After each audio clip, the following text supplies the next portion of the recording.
Hi folks, it's your pal Mike Shea from slyflourish.com and twitter.com/slyflourish, here with another episode of Sly Flourish's Lazy DM Prep.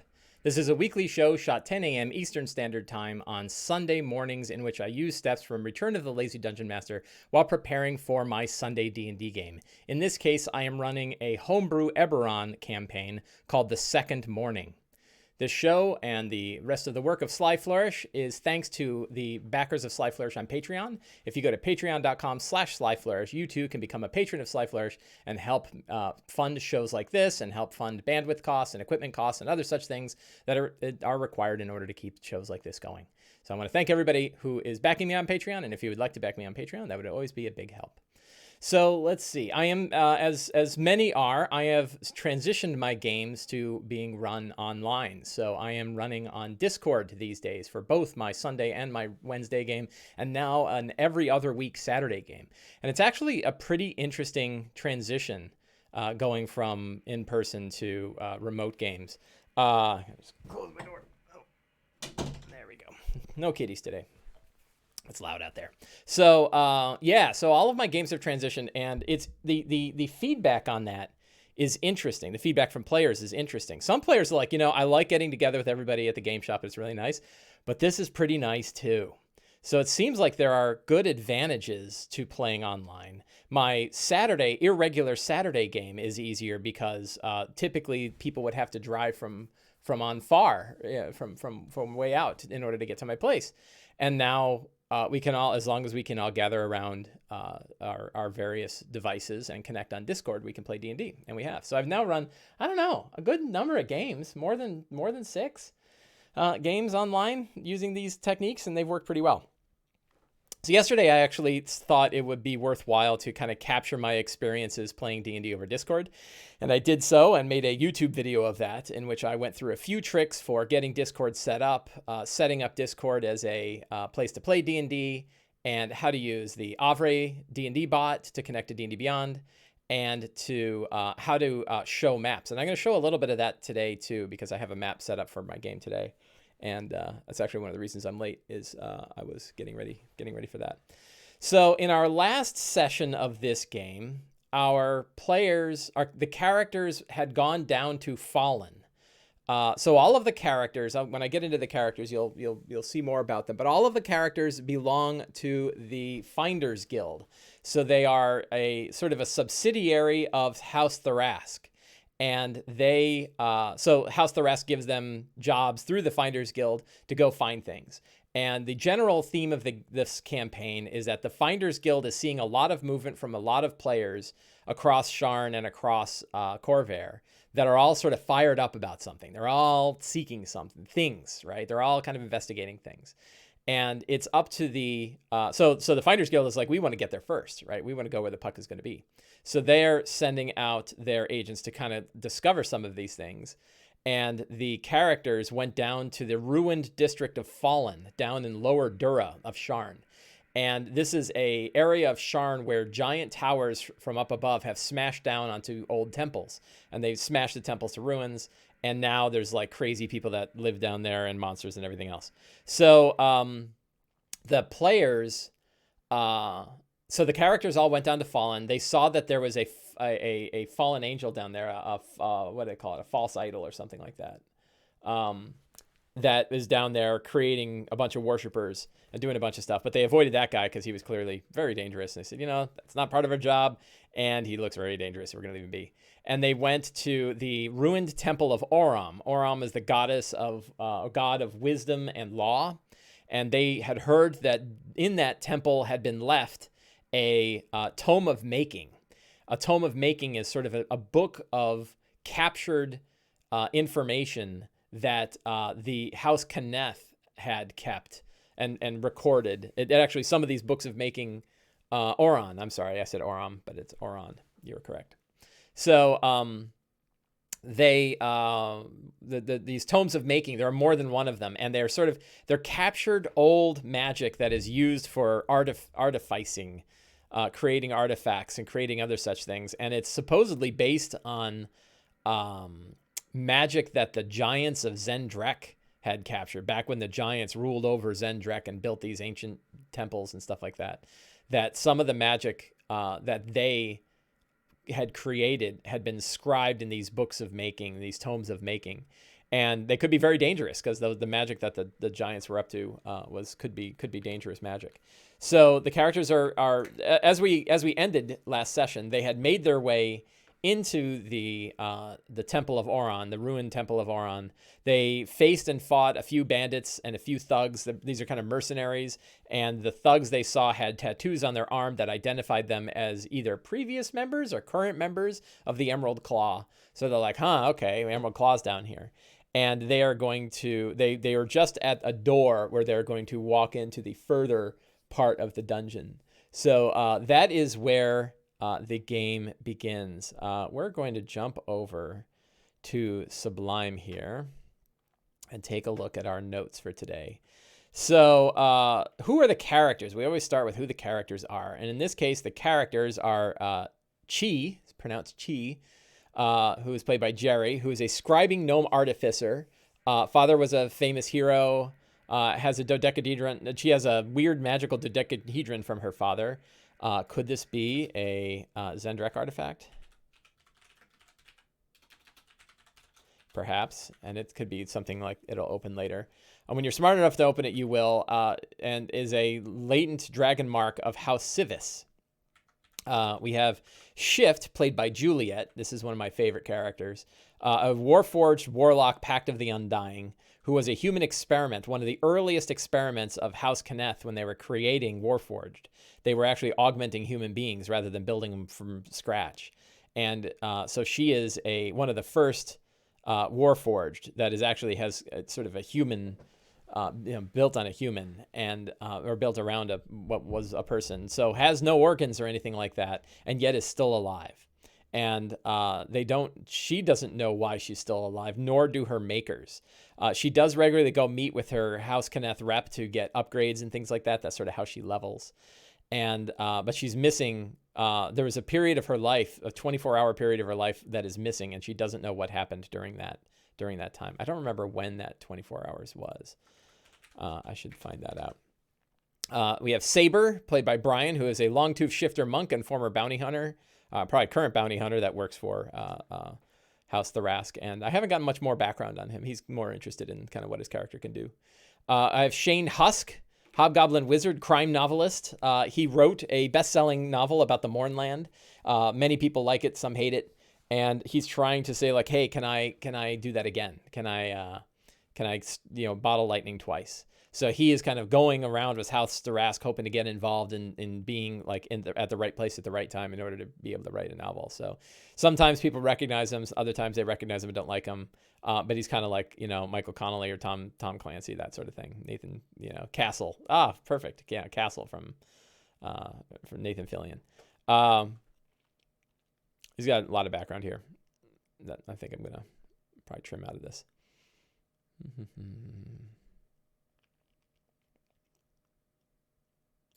Yeah, we're just gonna. I have that stuff, but I don't need it all in here all the time. I like one paragraph of backstory. Like one paragraph is good. Too much is too much.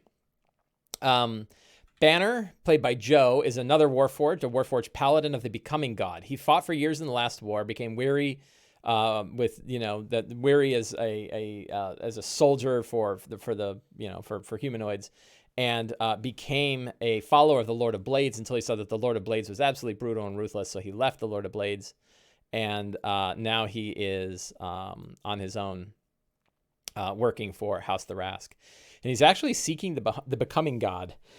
Who's like a god of Warforged. I haven't done any research into the Becoming God. I should take a look at that. Now they've searched Corvair for components for he's searching for components of the Godhead to try to put together this god. Zoranthier is a Tempest Cleric Storm Sorcerer, which is funny because we had a lot of Tempest Cleric Storm Sorcerers in our last Ghost of Saltmarsh game.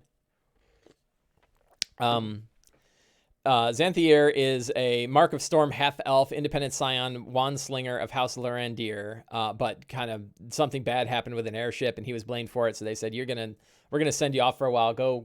He's gonna kind of join House Tharask for a while, and sort of get away from the family while they're cleaning up his mess. and that is his character. So I have a solid, strong start today, and the strong start is that they are about to kick in the door into a dice game. Two bandits. We're calling brigands, and they're really mercenaries, right? And a thug.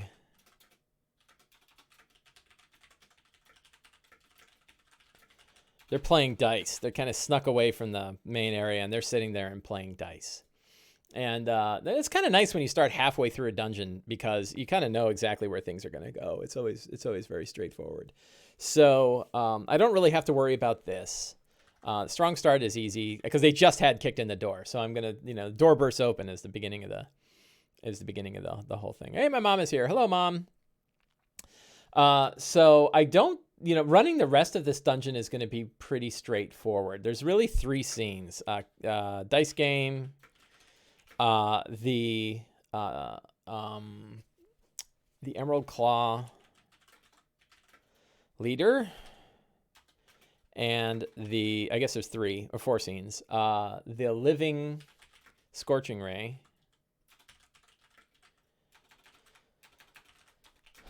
and the tome of making. Those are really the scenes that are going to take place. And let's see if I can show a little bit. I'm going to blow it up. But for the time being, I think I can stick my little map in here. Maybe. Let's see if this works. Yeah, I can't quite get rid of... I can't figure out how to get rid of this sidebar. There's no view option for that sidebar. But I can zoom in here a little bit, and I'll blow this up for a bigger one. So they're starting right up in this room here. This is where the dice game is taking place, is in that room right in the center. Let's see, I can zoom in and show that. So they're going to kick in the door. This is Juliet's character, whose name I already forget because I suck. Shift. So that is Shift's character's token. I'm just using Shift's character to show where the characters are. They kick in the door. There's the Emerald Claw mercenary, and then the 2 hired mercenaries that they've got. There's a couple of paths here. The skeleton here is actually a corpse, right? Somebody was burned to death, and they're just sort of leaving the body there, and they're afraid to go down these halls. That's kind of what, this is where these guys got stuck, because they're kind of trying to figure out how to get past the living scorching ray that's killing everybody. Then sort of the main group is here. This is our Emerald Claw leader, and these are his 2 Emerald Claw bodyguards, and then there's a pair of regular mercenaries here. So this is kind of a tough group. And there's 2 paths here. If we go smaller, there's 2 paths here that go around. They can pick either one, but there is this living scorching ray that's kind of wandering around this place and zapping them. And then in this final room here on the right is where the tome of making is. So that's sort of the part of this map. And that, I figure that this, if we figure each scene is 45 minutes of gameplay on the average, and you might even go less and say 30 minutes, then if I'm running a 3-hour game, I need at least 6 scenes to take place, which isn't terribly much. But I don't have all 6 right now. I've got kind of 4. And I think they're going to, so return to the headquarters. And I think I want to spend some time having them decide how the headquarters is laid out. I think I'm going to go dig up a Dyson map for their headquarters. I'm really about the Dyson maps these days. And then the last, is this all working? Am I showing all the right stuff? I can't tell. Yeah, I'm showing all the right stuff. And then the last scene, I think, is going to be the dinner party of the Eberron, right? And this is not to be confused with Oram, because there's 2 groups. And I think, let me see if I can find it. I had some general campaign notes. Yeah, so these are my campaign notes that I've got going on. And in my campaign notes, yeah, I kind of dig this, that they're going to go down the library. So one of the groups that they have to worry about is the Oram, right? Which is sort of a council of a group of rich people that are known about. And I think they're having a party.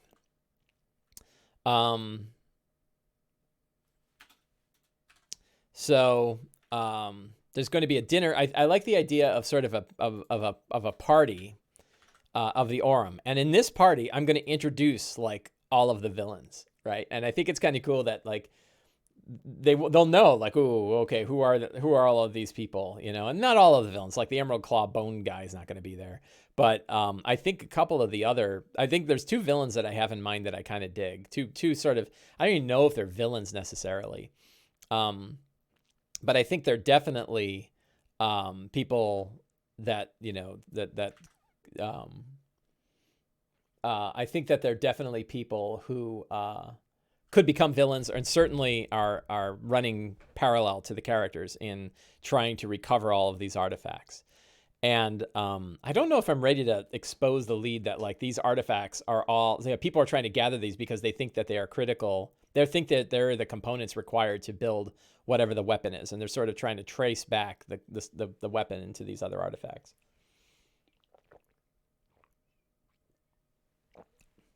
So, yeah, so I like the idea that it's time to kind of get out of the dungeon and clean up. And they're brought, you know, these guys are brought to the party to kind of be shown off. Like, hey, look, these are my field agents who are just down, you know, fighting in Fallen to recover artifacts for you guys, you know. And I wanted you guys to know what's going on.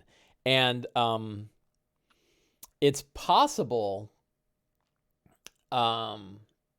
I don't know.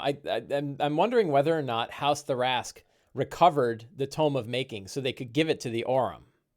Might be kind of interesting. And then later they have to go steal it back again, right? And it may even be known that they're going to have to steal it back again.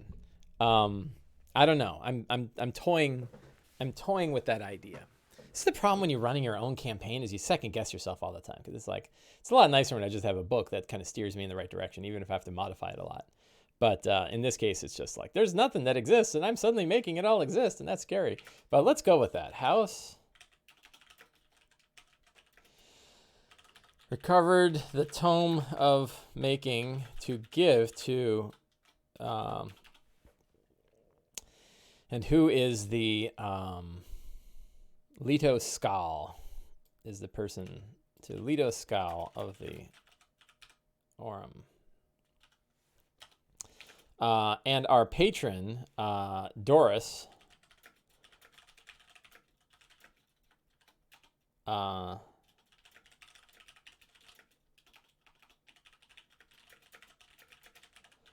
that Doris is convinced that the group is likely going to have to steal it back again. I kind of like that idea. It's sort of like, it's not even a question. Like, no, we're giving it over to them because they paid us. We're probably going to have to get it back. Many believe that the weapon of the morning was built from old magic. Someone, an unnamed person, and they may still be out there, they may not. Someone, Leto Skal reminds you of Duke Leto Atreides. It does, except Leto Skal is very likely they're probably a bad person. I think Leto Skal was my evil version of Marcus Brody. He's like, you know, he could actually be. Do you remember the Nazi villain in Indiana Jones and the Last Crusade? You know, he didn't take my advice. Like, you know, I told him not to trust anyone, and he didn't even trust me. So I think it's like that guy, right? And I think maybe Leto is like, yeah, I work with everybody. You know, my goal, I just want to acquire this stuff. I have these beautiful things. So I think he's a really good archetype. Master Pycelle, I don't know who that is.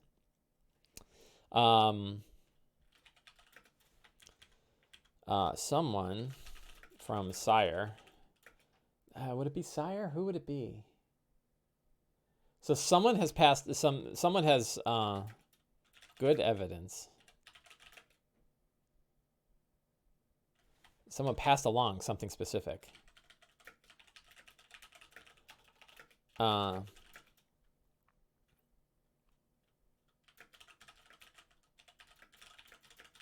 Someone passed along evidence that a second weapon could be built the same way the first weapon was built. And this is what has everybody fired up. So we think about all of these different factions that are suddenly really active. House Kenneth, Lord of Blades, Emerald Claw, the Aurum, and House Tharask. That all of these guys got fired up, and they all sort of got fed the same piece of information, which is we know what caused the Second Mourning, and we know how it was built, and it was built from old magic. And that old magic, so we need to recover that. If we're going to trace back what built it, we need to go get that stuff, and we need to go find the magic that did it. So I think that's kind of a neat sort of seed for this. Let's see, agents. So Emerald Claw, mercenaries, and monsters of Dask have been receiving payments to recover old artifacts. The King's Dark Lanterns also seek these artifacts. They have a handful of agents already in the field.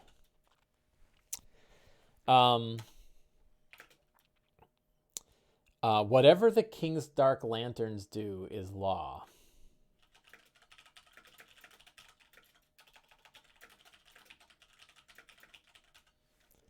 The actions of the King's Dark Lanterns is law. I like this, that they can question an old lady and burn her house down, and it's considered legal because they did it, right? They are given this authority. They are conditioned so heavily to save Breland that the king has given them carte blanche legal authority to do whatever they need to do, which means they could be really dangerous villains. They could be really dangerous people if they become unhinged. And I think it's time to introduce a King's Dark Lantern, and I think I'm going to base it off of the villain from Serenity. I think he would be a really great. Remember that badass guy in Serenity? Dude from Serenity. King's.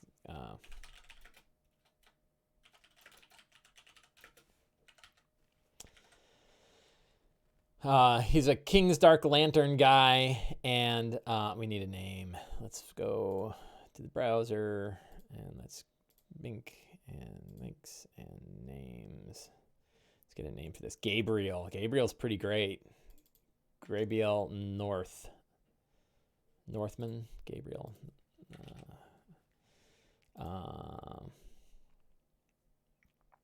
Something Dancer. Grass Dancer. North Cleaver, North Willow. I like North Willow. That's good. Gabriel North Willow. King's Dark Lantern, dude from Serenity. Peace requires... Sometimes peace requires terrible actions.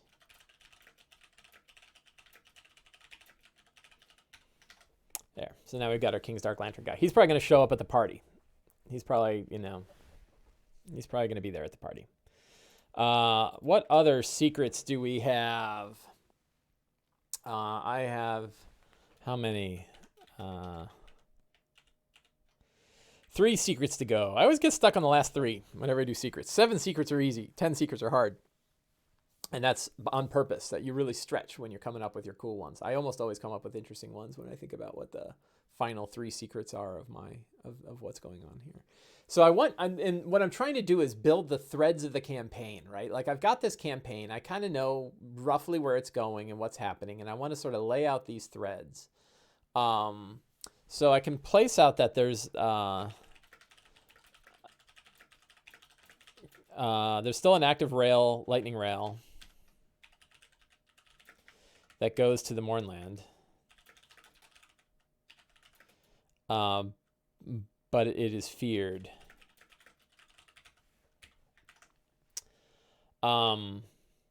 I have an idea in my head. I really want to do a cool where they get on the rail to go into the Mournland. And it's like Blaine the Mono from the Dark Tower. It is an insane AI. Like, what if the whole rail is essentially a Warforged and it's crazy, and you have to convince it not to just smash into the end and kill itself and kill you guys too. And by the way, it's constantly activating like spider bots and weird robots and shit to mess up your day. So there's this like whole sequence and scenes on the lightning rail. I kind of dig that idea. So I think I'm going to plant the seed for that. What other seeds about the weapon and the mourning? It isn't known who made it, right? That whoever made it, I guess, yeah, one of the original makers of the weapon is still alive.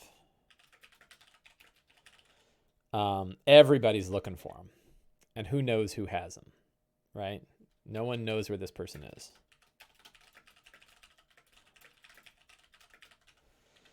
That's a good one. That's a good seed. That's something they have to find. I probably need a seed that's going to lead to like the next major part of this adventure. So if I look at my campaign notes, characters make their way to the libraries of Morgrave University into the restricted section to learn of one of the original makers of House Cannith. And the dark secret that they found. This is like, I just wrote, these are sort of guides for me to, if I don't have anything handy, I can sort of go with this. But I like that sort of this quote unquote chapter 3 and chapter 4. These might be interchangeable. And the other one could be, that,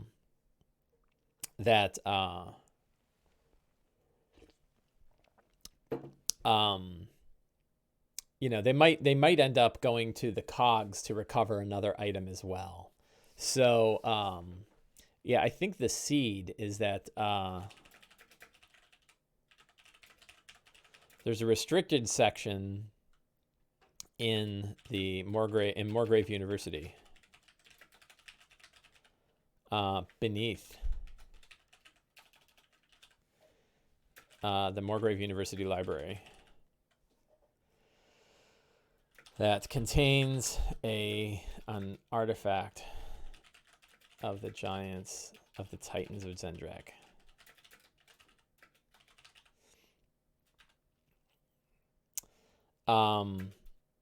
And I think, who is it?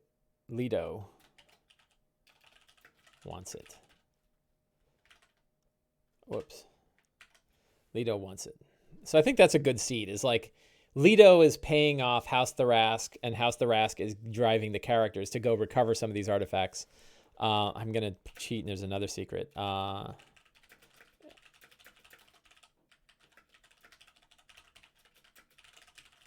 About other artifacts.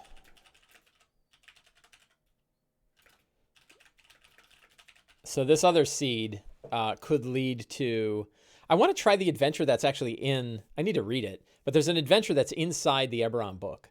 And I'd kind of like to play that, even though like we're now going to be like 2 or 3 levels higher than it, which means, according to the way Wizards of the Coast decides to tune their adventures, that means it's probably about appropriate for level 3, even if they say it's for level 1. So Twitch is twitchy.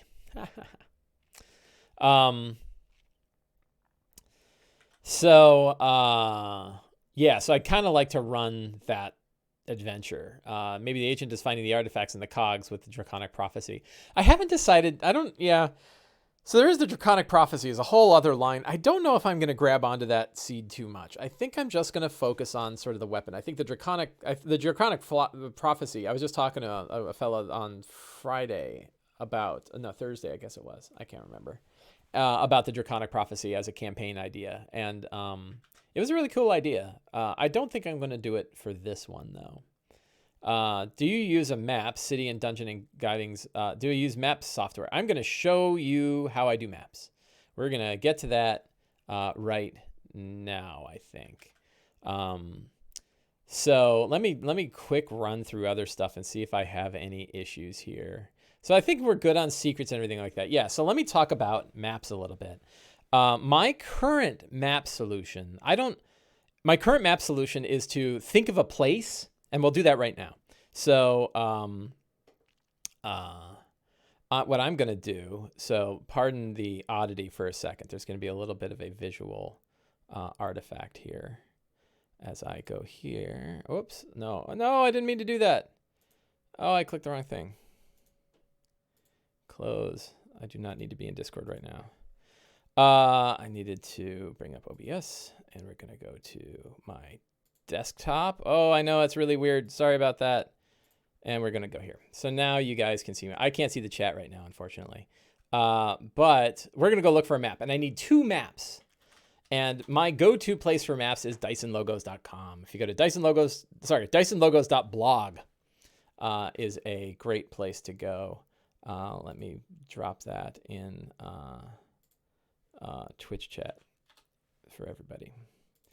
Sorry about the weird artifact. So I go to here for my maps, and I am lazy, as you know. And my way of handling maps as a lazy dungeon master is to go find maps online that serve my purpose. So an example was, if I need a map, I'm already happy, right? If I need a map of the underground chasms or caverns of the Moorgrave University Library is one. Here's the Hydra Ale House. This looks pretty good. I also need a manor, right? So the things I need right now are a manor or castle where the party is taking place. This is an Aurum. This is the Aurum. This is Leto Scal's Aurum, his house where he's having his party. This one looks kind of good. And then, so I need, what do I need? I need the house. I also need the place where our characters are staying. So I need their headquarters. And then I need, oh, here's a good one. And so let's see. I need where the characters are staying, their new clubhouse. And I want to make a map of that so they can kind of talk about what they want where. And then I need a manor where the party is taking place. So if the characters want to kind of explore around and see that, I want to give them a map for that. And then I need the undercroft of the Moorgrave University. I need the Moorgrave University restricted section. So what I do, knowing that I need these things, is I then just kind of glance through these maps. And I start at the top, and I work my way down. This one looks good. And I'm just kind of right-clicking and opening a new tab for any new one that works. A lot of inns in this one. And I don't know if our group is going to own an inn. So Dyson has almost 900 maps on this site. And so I almost guarantee you, if you have a general idea of a place you need, look at that one. The Gardens of the Absent City. That's awesome. If you have a place in mind, very likely you can find a map here that covers it. This one looks good. Temple Walk. The Old Turnip Inn. I think I have enough inns at this point, so I'm not going to pick an inn. Dyson likes his inns. I need more of like a keep or a castle that, see, these places aren't really, dungeony, right? This one might work for the Undercroft. Another ale house. Lots of inns. But you can see, like, he's got so many maps. And I just love these maps, too. Oh, this one's nice. This one's got, like, open areas and upper areas.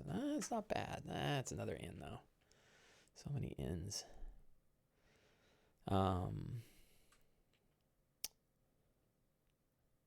Coaching Inn.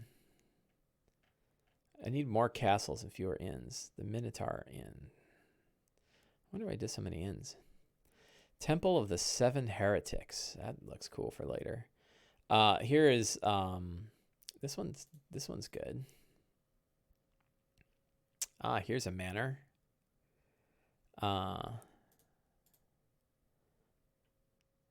Just gonna keep going a little bit and see what grabs me. Rose Point Manor. This looks good too. I'll just grab a couple more. A lot of time. Ooh, that one looks good. This one looks great, right? This is a good one for the What is this one called? The Seven Spires. Oh, maybe I think we can steal that one directly. Just call it the Seven Spires is where it's taking place because it's all charm stuff. So I think that's probably good. So I like this as the under. If you want a smaller dungeon, if we don't want to run a big place for the for the library, this isn't bad. You know, kind of a lot of places to explore. This is one where you could sort of move the MacGuffin, right? So it's like whatever room they check out. You could say like, well, it's in one of 4 places. The thing that they're seeking out is in one of 4 places, and you know which one does it seek? I kind of like this one a lot. So we're gonna grab this and just stick it in my notes, as a possible place.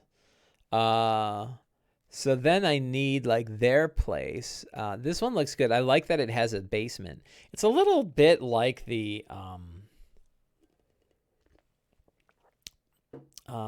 it's not bad though. I don't know. The problem is like, am I just giving them another what's the manor in Waterdeep Dragon Heist? This one's cool. Oh, this is Sky Bridges. Hey, look, this is Met for Sharn.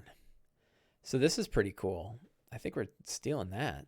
Skybridge is 3. That means he did 2 other Skybridge ones. Have to find those. Is there a Sharn 1 and 2? What did he had a link in here. Oops, that's the wrong one. Oh, look, and he's got an unfurnished one. This is great. Skybridge Nexus. What's this? Oh, look at this. Holy Dyson. Dyson, you're just... Oh, what a treasure. I tell you, Dyson is a treasure for our community here. Legsar Inn. That's another great big inn. That's probably too big. Bang, I don't need that one. General purpose workshop and store. This is pretty good. This might be a good place for there. I like all of these. You know, the problem is I grabbed all of them. Temple Wire, that's too big. I don't need that. When did I click this one? I guess this is like my possibility for the under this. So this one would not be bad. Let's blow this one way up and take a look at it. So this one would not be bad as if I wanted to do a great big dungeon for Moorgrave. If I decided that I wanted a big place for them to explore, this wouldn't be so bad, you know, that it's actually, I don't know why it would have these sort of naturally carved tunnels. I guess it would be like carved through the rock that made the tower that the university sits on. And there's a lot of, like, this would be a, you know, if I really want to run a big dungeon, and maybe I'll just ask them, like, how big a dungeon, you know, do you like big dungeons? Do you like smaller dungeons? Do you like to get them through in a session or 2? Or do you want 2 or 3 sessions of exploring a place? The problem with this one is like you got to rest and other things, and that's tricky. The castle, I think I decided, let's just take a look at the map here. This one would not be bad as a place for them to stay as their headquarters. So maybe we'll stick that aside. I have too many now, right? Like I'm like, I like all these. And that's not really useful. This one looks like, oh, I think, yeah, I'm going to kill that one. And I'm going to kill that one. So I'm not liking all these.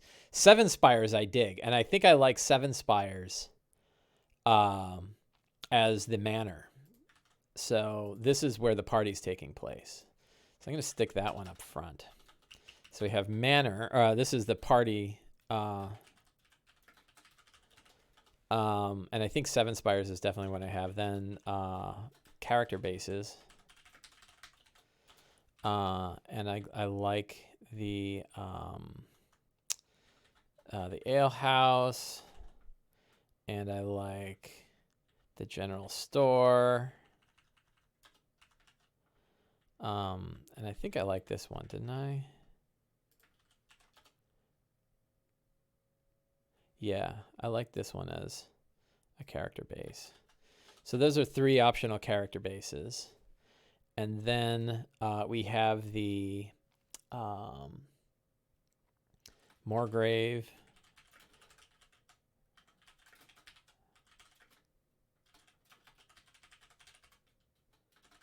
The Restricted Chambers of Moorgrave University. And I have that one.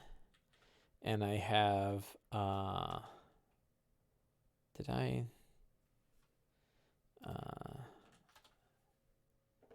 Yeah, that one's great. I don't know about the other cool things, right? These are my other cool places. Tomb of Gods, didn't I put that up there somewhere? Yeah, okay. I copied instead of cut. And yeah, okay. So those are, yeah, so I've got, I'm just putting these in there so I can see. So, so you ask how I build maps. That's how I build maps. I go steal them. Now, the question comes up, and like, how do you set these up for play in Discord? And I will show you. So I did it on my video yesterday. But I found a little trick since then, because of course you do like a video and you shoot it and you cut it and then you post it and everyone likes it and it gets lots of hits and you're like, hey, I wrote a thing that is helping people. And they're like, you know what? I found a better way. So it's pretty minor. But the better way is that you can go to docs.google. Oh, that didn't work. Docs.google. There we go. Go to docs. You go to slides, right? And you're going to make the equivalent of a presentation. And you get rid of all this, and we're gonna get rid of the theme because we don't want the theme. And let's take that easier one. So I don't need the tomb. Which one did I like here? This guy. We'll take this guy, right? And the problem I had yesterday was that the Dyson maps are so big that you couldn't cut them right into Google Draw. But it turns out you can put them into Google Sheets. So here we go to copy image. Right? I just right-clicked on the full, I opened up the full-size image. I clicked on copy image, and then I paste it in here. And now I've got a map in the sheets, in Google Presentations. And I can, if I want, I can give a thing, call it,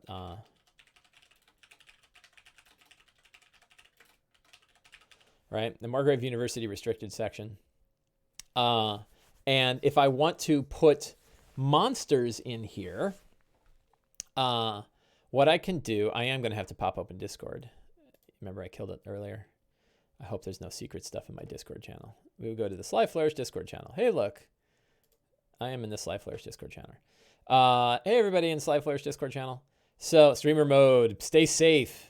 Don't say anything you don't want to say. And I'm going to go into my bot test here. And what kind of stuff? So they probably have animated armors, right? So I'm going to do token animated armor. And I got my animated, and I just drag it, and I drag it into the browser, and I go into here, and I drop it. It says creating images. It creates it really big, but I can shrink it down and make a animated armor icon. And then I can paste as many as I want. So maybe there's like a couple of them, you know, in different places. There's like a couple guarding here. There's probably, you know, a couple guarding here.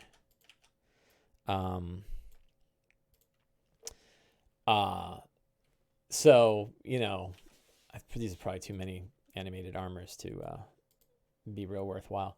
And I don't know what other low challenge rating, if there's, you know, what would other, if you were making a restricted section of the library, you might have, so there might be like a broken area and you have specters. We go back into Discord, we type token. This assumes you have the Avrabot installed, or you can go to a channel where the Avrabot is installed. Drag it off to the browser, bang, drop it. And we've got a token for specters, and we are going to just drop, like, you know, a couple of specters are flying around the area causing troubles. Maybe they're, you know, Wraith is really bad, right?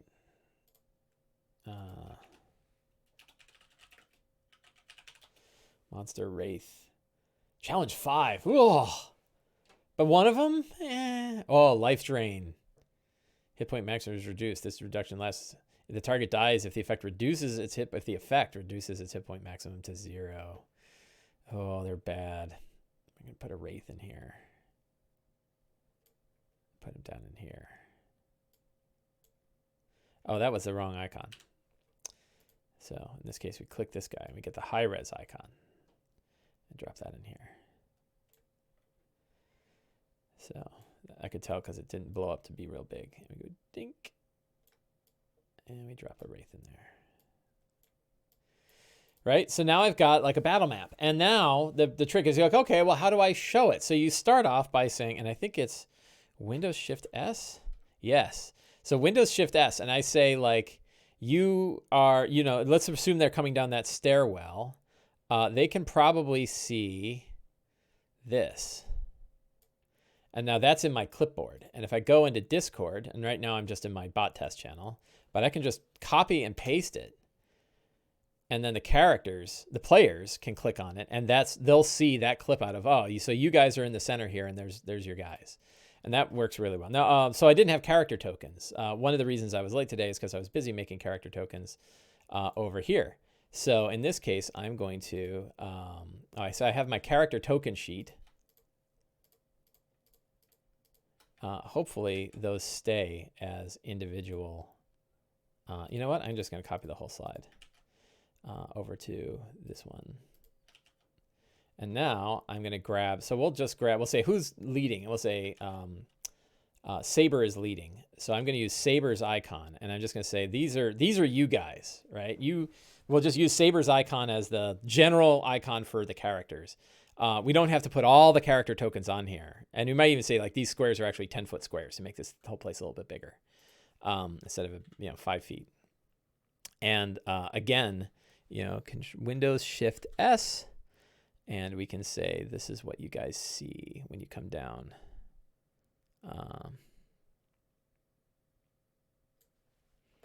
And we'll delete this one. Delete, bank, paste. And now we say, the shifter icon is where you guys are. You look and you see an armor that is standing sentinel style to the west, and you see 2 others that are standing sentinel style to the east. So you've created your own little fog of war. This works really well in Windows. I had a little bit of a trickier time doing it on a Mac because there isn't a nice lasso feature.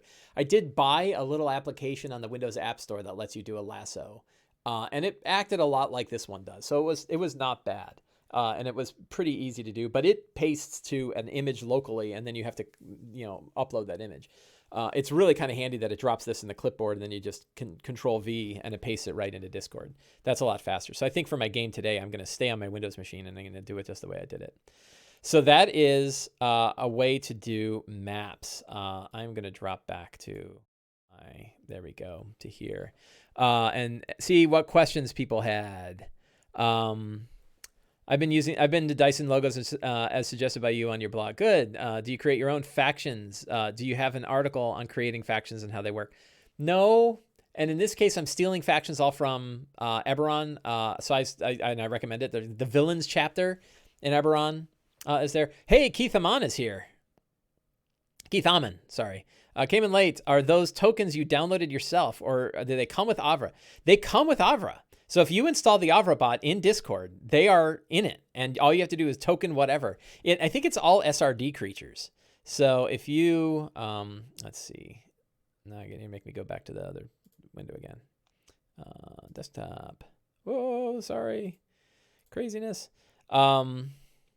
So if we go to Discord, yeah, I think a lot of them are there. Token Lich, gives you a Lich, token Glaberzo.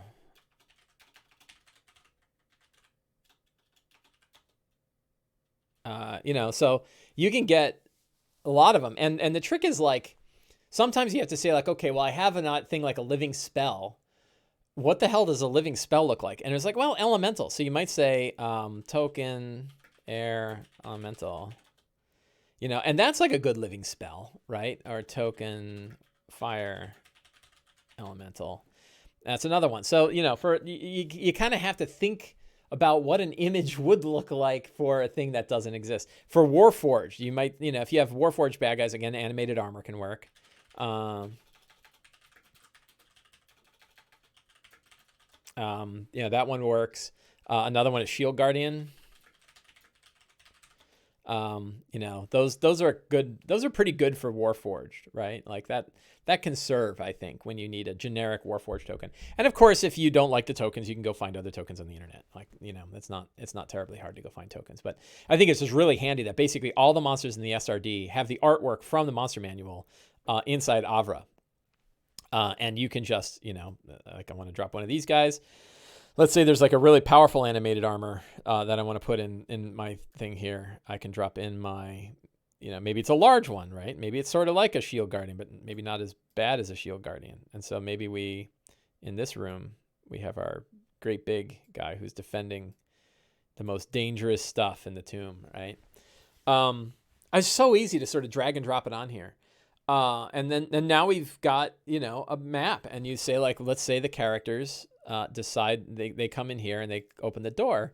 We do our Windows Shift S, and you just go dink, and we have our it's copied to our clipboard, and we paste it in. And the players can log in and go, so that's what the hell's going on in here, huh? Wild. And they can see it. And they can see it. The reason why is like, well, why aren't you? I got a bunch of people that said, how come you're not using Roll20 and how come you're not using Fantasy Grounds? And the reason why is mobile devices. That I have people in both my games who are using mobile devices. They really don't have the time or energy to learn a whole new tool. I'm not used to Fantasy Grounds at all. I have it and I've used it a little, but I haven't used it much. And I don't think it ran particularly well on my computer. And I've used Roll20 a few times, and I get caught up in weird hooks. One thing I've heard that really helps with Roll20, I've used it a little bit myself, and it's really great. It's called Beyond 20, which is a plugin for Chrome. And I believe that Beyond 20 actually works in Discord as well. I haven't tried it, but I think it works in Discord. So Beyond 20 as an extension for Chrome might be a really useful extension for both running on Discord, but I know it's very useful for Roll20. A lot of people have switched over from using Roll20's native Dungeons and Dragons stuff to using Beyond 20, so that you can bring up your character sheet in D&D Beyond, click a button in there, and it rolls the dice in Roll20. So a very cool thing. Okay, I got to go back, and I'm sorry for the insanity again. So those are all tokens of the Avre bot. There could be a homunculus spying on the intruders. Yeah, that's not bad. Homunculus is cool. Are you able to post these stats for just yourself as the DM, or is it instantly public? Yeah, so I talked about this in the channel as well. Let me go back again. Insanity. So let me go to my Sunday D&D game here. And what I'm going to do is I'm going to make a channel here called DM's channel, right? And I'm going to restrict this channel, and I'm going to say the only permissions are the DMs and Avra, and I guess we'll do Groovy. Groovy is my music app. I don't know if I'm going to use it. And everyone doesn't have read or send, but DMs have read and send, and Avra has read and send, and Groovy has read and send. And we hit save. So now what we have is we have a channel in here that is restricted to just me. So I can go in here and say Monster Thug, and it gives me my Monster Thug stat block, and I can use that while we're playing and not have to go flip over somewhere else. I can just, I can just drop in there and I'm ready to go. This is a channel that, I can use exclusively for me to do that kind of stuff. So yeah, I do recommend this. And I think I created a template. I created a Discord template. I think I did it for my Saturday game. If I go here and I go to, where is it?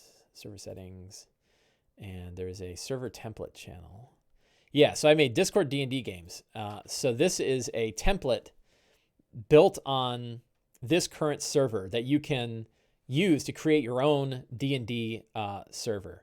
So I'll paste that into the window. I gotta go, insanity. So you can click that, and it will build your own Discord server with all of the settings that I just created, including a DM role and including all of the channels and the restrictions on the channels. So that can work really well. Keith Alman has said he's been using Roll Advantage Token Stamp for just, yes, that is great. So I use Token Stamp too. That's actually, Token Stamp is what I use to create the character tokens, and that worked really well. Yeah, and that works great. But if you just want fast tokens for monsters that are like going to get killed and you don't want to spend even 5 minutes making a token, I don't think it takes 5 minutes, but you still have to go find an image, save the image, go into the token builder, upload it, crop it, get it where you like it, save it, put it into whatever your device is, whatever your device is, or whatever you're using for maps. So it's a big multi-step process where the idea of like dragging a token from Discord into your map and you're done is so fast that it really works. Beyond 20 does have a Discord bot. I've got to go check that out. Beyond 20 is available for Firefox as well. Yes, so it's not just Chrome, it's also Firefox. That's great. Keith Alman says, Roll20 character sheets are terrible, especially for clerics, paladins, druids who change out spells daily. Yeah, I haven't used it very much, but boy, I get caught up on a lot of the Roll20. There's a lot of details there that I get stuck with. So my groups have found Beyond 20 very helpful. Fantasy Grounds is great with published content. I'm using your Lazy DM checklist and linking everything in Fantasy Grounds. That's awesome. A lot of people, the people who use Fantasy Grounds love Fantasy Grounds. It's very, very well received and people like it a lot. So yeah. All right. Anyway, that's how I do maps. And I think I showed it that for today's game, I'm going to do it again. Sorry. That I have a map for today. This is what I think I showed it already, but now I showed the full screen version. So I have like, here's where the characters are and here's when they kick in the door. So what I can do is I got to remember all the hotkeys for like zooming in and stuff.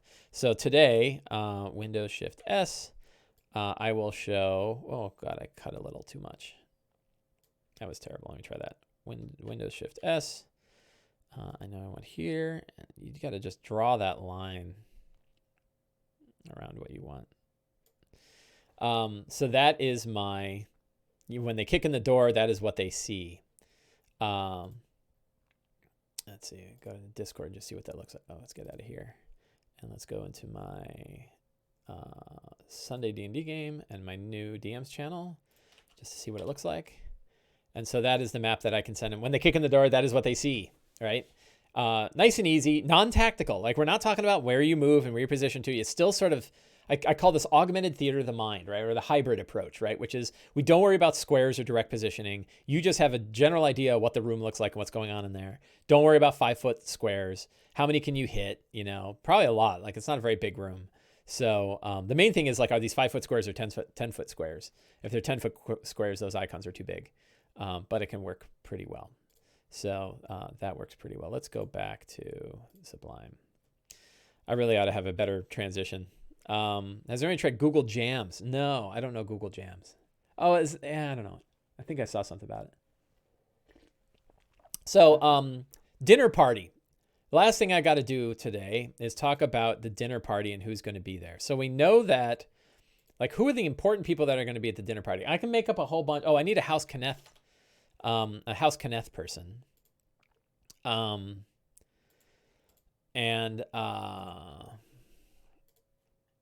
Let's get a name.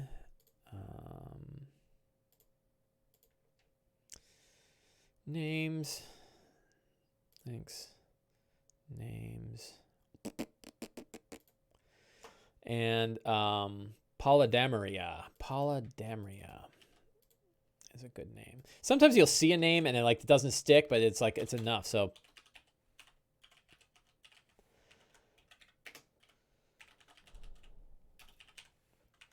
Polydamria de Kenneth is at the party, and she is a sort of like she's a family member. She's the niece of the creator of Shift. So she's there investigating. So I don't think we want to introduce too many NPCs, right? And I probably ought to have pictures of these guys.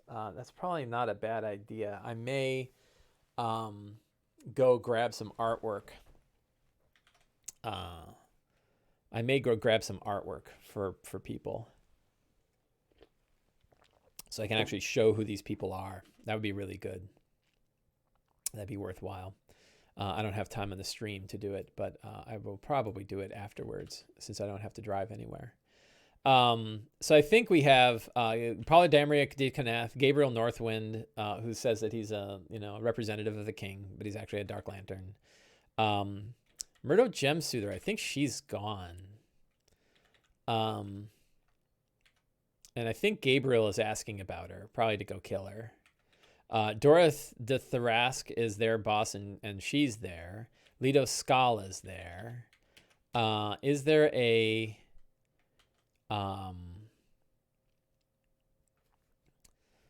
so we have Lyra Willowsong.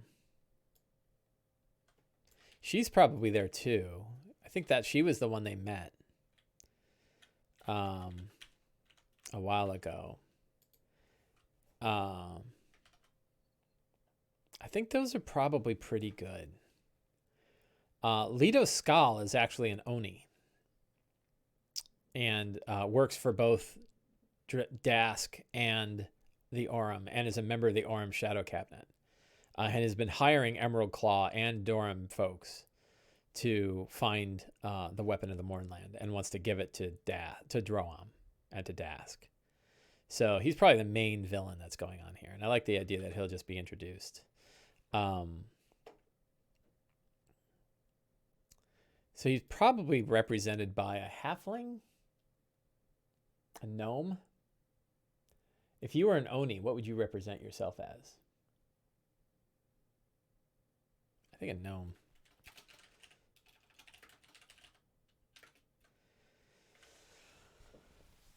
I think that's a good one. So, okay, so I've got my NPCs. I really need a cool magic item to give that the main boss guy has.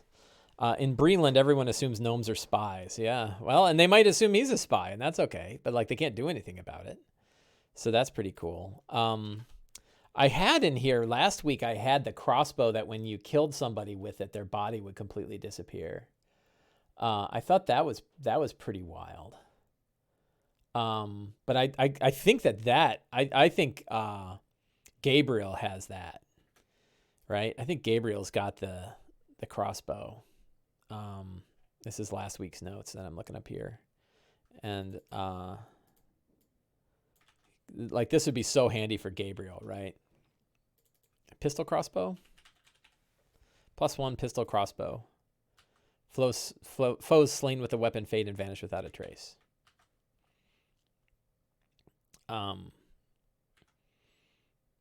He's a little bit James Bondy. He's an assassin.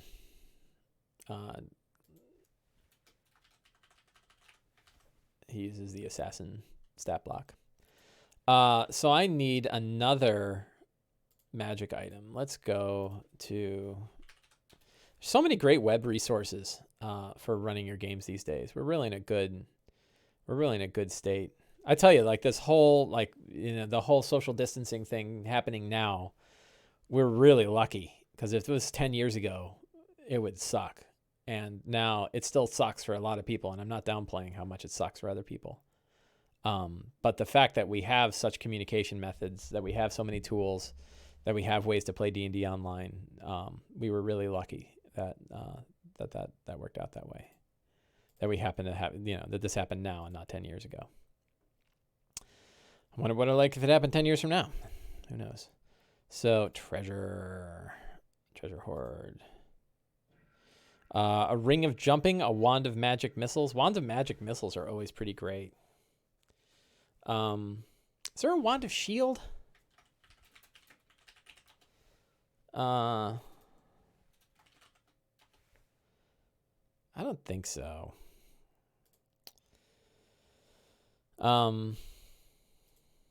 So wand of magic, people always love them some wands of magic missiles. Brooch of shielding.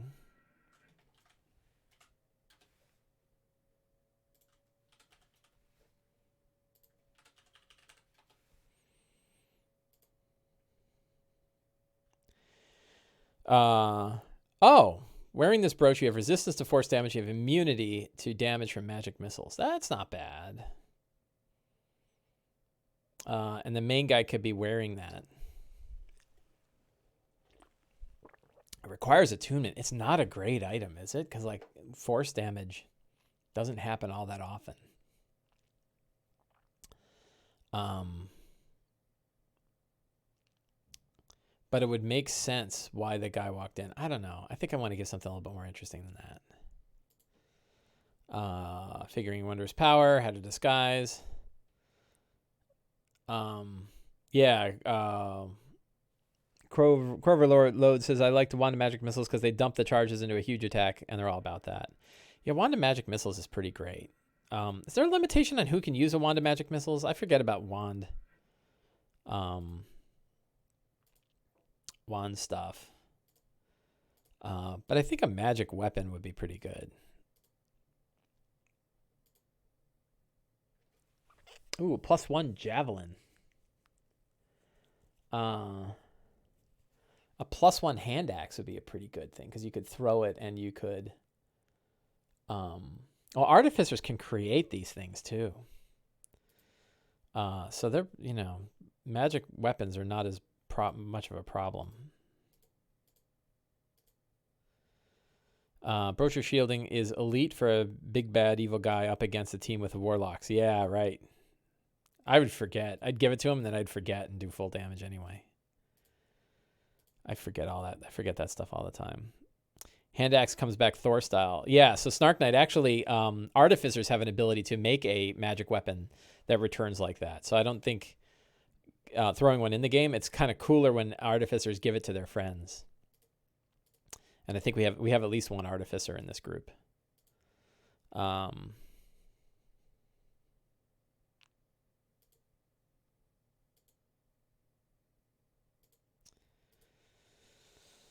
Nothing's leaping out, so I think we're gonna go with the Wand of Magic Missiles. I think that is a good treasure that they will like. I might throw in another. So, they have the Wand of Magic Missiles. They have the Chilling Gnomish String of Beads, 5 charges of shield. That's a pretty good one. And I think I want to do one more relic that has to do with relics that has to do with fire. So when they beat the Scorching Ray, maybe there's an item that can also cast Scorching Ray. So how about a smooth obsidian sphere that can cast Fireball? It can cast Fireball once. That's a good one. So they beat the living Scorching Ray, and it goes, and it kind of forms into this ball that sort of rolls on the ground. They can feel the heat, and they feel like, they can throw it and it will explode like a fireball. I think that's pretty good. So we're good there. I know I'm running late on this video. Monsters, I'm set. I got thugs. I've got a acolyte. The guy's been charming everybody. Mage guy. I've got bandits, living, Scorching Ray. So I'm all set. So yeah, that is where the game looks. I want to thank everybody for coming into the stream today. I hope you enjoyed watching the preparations for today's Eberron game. And next week, I will let all you guys know how it goes. For all of us stuck at home, I hope you are able to find a good way to continue to play D&D online. It's actually a really good opportunity to get together with friends and family that we normally can't get together with. So please take that opportunity, and I hope this was useful. And I will see all of you guys next week. So have a great week, my friends.